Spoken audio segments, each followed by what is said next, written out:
Naku, ito matindi. Tatamaan yung mga simpleng mamamayan na nangangailangan ng ayuda at tulong mula sa pamahalaan. At maraming sektor po yan.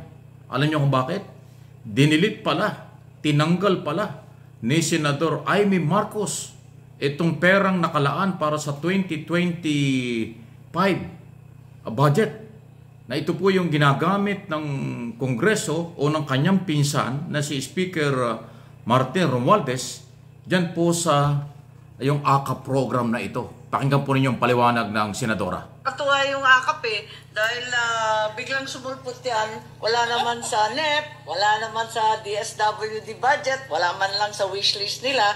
Biglang sumulpot nung nakaraang taon at matapos yun, tinatanong ng lahat, ano ba talaga yung programang yan? Biglang Pebrero, katapusan ng Marso, tsaka lang lumabas yung mga guidelines. Kaya ang sabi nila, minimum wage earners and low income earners. Ang tanong ko, pareho ba yan ng AIX? Hindi daw, kasi ito daw minimum wage. At sabi ko, may minimum wage rin na namatayan na tumatanggap ng AIX. Hindi ba pareho yan? Kaya nakakalito po. At sa totoo lang, ang version ng Senado, tinanggal ko na po yan. Dahil ang pakiwari ko, walang programa ang pamahalaan na pag-aari ng sino man. Kinakailangan, lahat sumasapi dyan, at dahil dito, kinakailangan na pag-isahin na, isaayos na natin ang mga guidelines. So are you saying there's no AKAP in the Senate version? Yes, I deleted it entirely. How much did you delete, Mr. President, Madam Chair? Dinilit. Yes, 39 billion. Which Tinatanong ni Senador Loren Legarda. Paano dinilit at magkano? So 39 billion para sa AKAP program. Ito po yung direktang pinagkukunan. Kung inyong mga gunita, ngayong taong ito, 2024, yung pamimigay po ng ayuda ng Office of the Speaker sa mga nagiging biktima ng kung ano-ano dyan, kalamidad, kung ano pa, at yung mga mahihirap na Pilipino, mawawala yun. Kasi dinilit pala, tinanggal nung pinsan na si Amy Marcos. O kayo, paano ngayon yan? Ha? Kaya nga tinatanong ni Loren Legarda, paano nangyari? was added in the House version, and 41 billion added for AIX. So, And we're saying that the 39 billion in the Senate version was reduced. And where did you put the 39 billion AKAP? I leave it to the wisdom of the leadership, and I hope that during the BICAM this can be discussed. My recommendation is...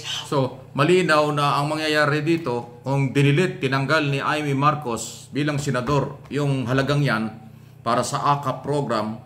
So, ang matinding debate nito ay pagdating sa BICAM, yung Bicameral Conference. Yun po sa pagitan ng Kongreso at Senado, yan ang mukhang nadadagdagan yung mga issue sa budget na mainit na pag-uusapan. Ang isang issue niya, kung magunita, yung Congress version, 733 lang ang perang ibinigay sa Office of the Vice President. Pero sa Senado, hindi lang 733. Gusto nilang dagdagan ng another 600 million ang Office of the Vice President. So magkaiba na yan. Debate na yan. Ito na naman, bago na naman ito.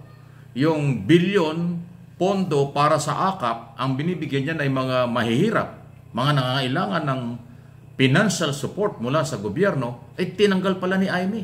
Talagang kakaiba ito. Ibang klase si Amy.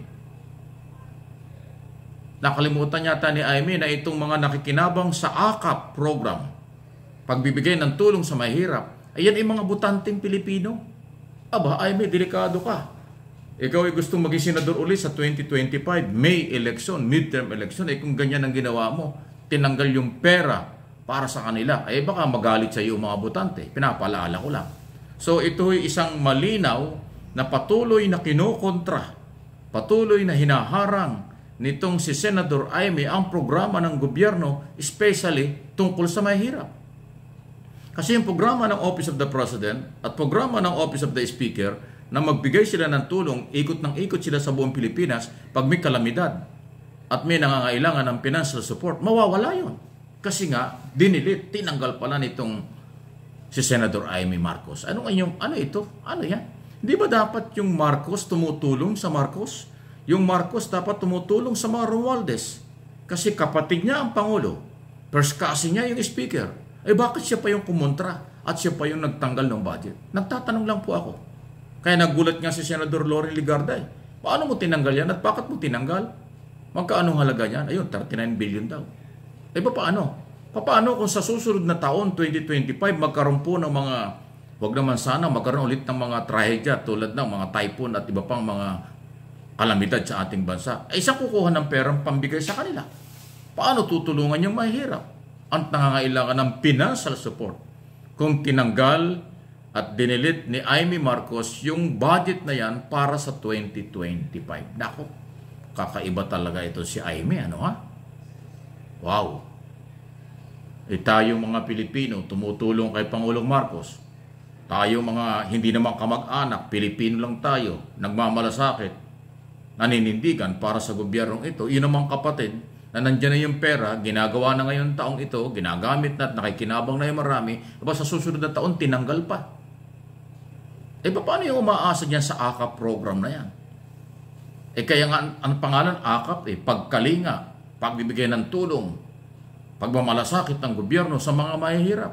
Tinanggal yung pera. Paano ito? Naku, matinding debate ito sa BICAM. Sana maipaglaban, sana mailaban ng mga kongresista na membro ng Bicameral Conference para sa final version ng budget na yan na huwag matanggal yung pera. Kasi walang maitutulong. Paano yung mga mahihirap? Inuulit ko, paano yung nangangailangan yan? Alam niyo mahirap, pag binigyan mo ng pera, gagastos yan, iikot ng pera, nakakatulong sa ekonomiya. Ang pagbibigay ng pera sa mahirap ay pagtulong sa pagpapalakas ng ekonomiya. Alam mo bakit? Kasi pag ang tao ay may pera, mabibili ng produkto, iikot ng pera. Habang umiikot ang pera, nakikinabang gobyerno sa taxes. Lumalakas ang ekonomiya dahil nabibili yung mga produkto. Isubukan yung ang tao ay walang pera, walang pambili. Paano gagalaw ang produkto? Paano kikita ng buwis ang gobyerno? Ganun po kasimple yan. Hindi ako ekonomista, pero alam natin, inaaral natin, ganun na sistema. Pag may pera ang tao, may pambili ang tao, lahat ay makikinabang.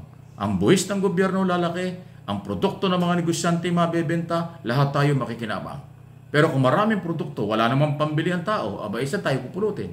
Saan kukuha ng taxes ang gobyerno? Ang malaking kita ng gobyerno ay yung buwis galing sa mga pagbili, paggastos na mamamayan sa iba't ibang produkto. Kung walang pambili, may produkto dyan, walang pambili, di gutom pa rin. Kaya nga yung ayuda, yung AKAP, yung financial support, malaking tulong yan sa mahihirap. Pero tinanggal po ng nakakatandang kapatid ni Pangulong Marcos. Kaya bahala na kayo kung ano yung masasabi. Please like and share nitong video ito para malaman ng taong bayan sino yung pumipigil sa kabuhayan ng mahihirap. Sino yung pumigil para sa mahihirap at pagkakataong sila'y matulungan, mawawala na po pag hindi na ibalik yan. Na-delete na malabo talaga. Naku, away ito, gutom pa kayo.